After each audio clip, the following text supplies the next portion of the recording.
सोनू है सोनू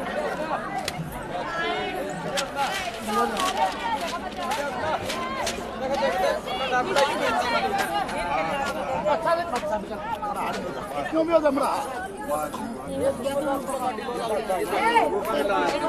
अभी साबण जोगे साबण जोगे अगली बार सुन साबण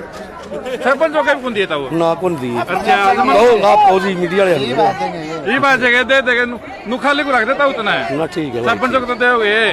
मैं इस संस्था का बहुत धन्यवाद करूँ हूँ। अच्छा गरीबां की लड़की नजो शर्मा जी ब्याह नहीं के साथ बहुत बड़ा काम है इसका यू ठीक है तो उनका काम है और मैं तो नहीं कहूँ भाई गरीब आदमी ने सहारा देना चाहिए और